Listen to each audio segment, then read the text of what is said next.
Good morning, class. Espero que se encuentren muy bien en sus hogares.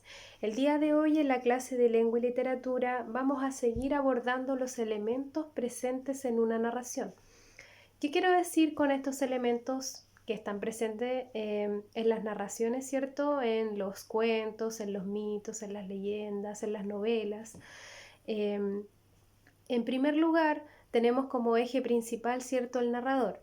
La clase anterior yo les entregué una guía, cierto, teórica, donde se encontraban los distintos tipos de narradores presentes en una narración o en una historia. Destacar que la figura del narrador, cierto, es esta voz ficticia dentro de una narración y que nos va a relatar todo lo que acontece en dicha narración. Es decir, este narrador va a tener conocimiento dentro de la historia, va a saber cuál es el grado de participación de los personajes y de los elementos, tanto como ambiente, el espacio, el plano físico y psicológico también de los personajes que van a estar dentro de una historia. Por ende, es importante también que trabajemos los tipos de personajes. ¿Qué tipos de personajes y cuáles son los roles que cada uno asume dentro de una historia? Por ende, la clase del día de hoy va a tratar sobre aquello. ¿Qué tipos de personajes están presentes dentro de una narración? Estos personajes se van a ir clasificando según su grado de participación dentro de la narración y también según su evolución dentro del relato. Me imagino que ustedes en sus casas pueden estar leyendo un libro, una novela, ¿cierto? Y dentro de aquella historia van a tener distintos personajes que van a ser el eje principal o que van a ser parte de esta historia y que son un pilar fundamental para que puedan ir fluyendo, ¿cierto?, los acontecimientos que se van a ir realizando. Por lo tanto, también lo podemos encontrar en una película. Yo sé que en sus casas es probable que estén viendo alguna serie, ¿verdad? O eh, vean en compañía de sus padres alguna película. En todas estas áreas siempre va a tener que existir para que la narración fluya, ¿cierto? Tenemos que tener personajes que puedan darle vida a esta narración y a esta historia. Vamos a comenzar entonces con la clasificación de estos personajes. En toda narración, ¿cierto? Tenemos que tener un personaje principal. Y este personaje principal es de quien gira toda esta historia, ¿verdad? Es el personaje principal, como su nombre lo dice. Es el personaje más importante dentro de la historia. Depende de la narración, podemos encontrar más de un personaje principal, pero va a ser el más importante dentro de esta historia. Por otra parte, tenemos los personajes secundarios. Como su nombre lo dice, siempre van a estar de la mano con el personaje principal, siempre van a estar en segundo plano.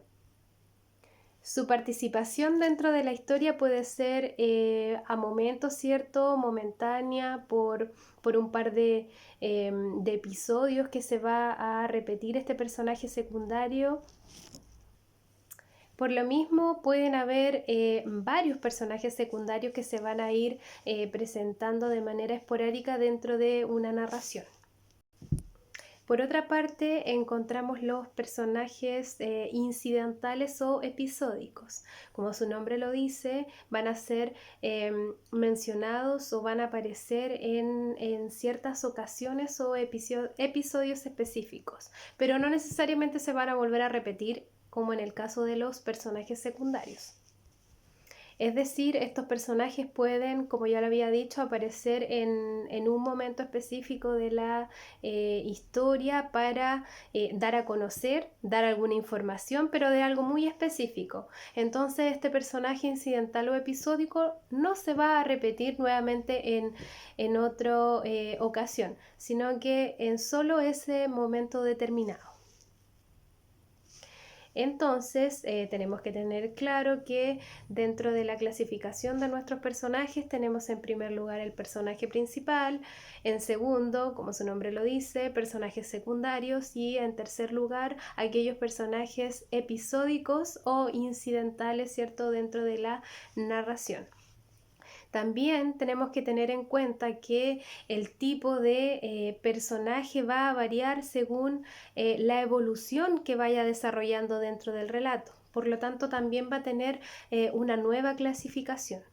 En este caso, si va a ir dependiendo de cómo evoluciona, ¿cierto?, dentro del relato o de la historia, se clasifican como dinámicos o estáticos. En el plano de los estáticos, como su nombre lo dice, este personaje siempre se va a mantener de una manera plana, ¿cierto? No va a tener mayor modificación dentro del relato. Este personaje siempre se va a mantener de la misma manera, ¿ya? Por ende, se le denomina estático. Estático porque no sufre ninguna evolución ni algún cambio dentro de la historia, sino que se mantiene tal cual. Pero por su parte, en el caso de los dinámicos o evolutivos, ellos van a tener un cambio dentro de la historia. Es decir, puede variar su forma de ser, su forma de conducta, ¿cierto? Puede ser que sufra algún cambio físico o psicológico dentro de los hechos. Por lo tanto, su relación con los demás personajes va a variar, ¿cierto? Va a sufrir cambios dentro de las situaciones que se vayan dando. Va a tener un cambio tan radical que en algunos momentos va a ser muy distinto su comportamiento en la primera instancia que se presentó y luego cuando tenga un final, ¿cierto? El comportamiento de estos personajes nunca va a ser igual, va a tener una evolución, puede ser tanto de manera negativa como de manera positiva dentro de la historia. Es necesario conocer estos elementos dentro de las narraciones, ¿cierto? Porque van a ayudarnos a mejorar nuestra comprensión lectora. Si conocemos cuál es el tipo de narrador que se presenta en dicho relato, nos va a ayudar mucho más a comprender desde qué perspectiva él nos está narrando esta historia. Además, si conocemos qué tipos de personajes y cómo se clasifican dentro de una narración, para nosotros va a ser más fácil identificar tanto las características físicas de ese personaje como las características psicológicas. ¿Ya? Por ende, yo en la plataforma les dejé también una actividad para fortalecer en primer lugar nuestra comprensión lectora y además identificar estos elementos primordiales dentro de una narración y que nos van a ayudar así a comprender diversos textos, no tantos diversos textos, me refiero a que no tan solo vamos a poder identificar textos narrativos como cuentos, novelas, sino que también nos van a ayudar a comprender los otros tipos de textos como los textos periodísticos, los textos informativos, ¿cierto? Los textos argumentativos para mejorar nuestra comprensión. Ya, espero chicos que tengan una excelente semana. Recuerden que deben cumplir con sus actividades ya que están siendo monitoreadas. Les envío un abrazo grande a distancia y cualquier duda, consulta, recuerden escribirme. Bye bye.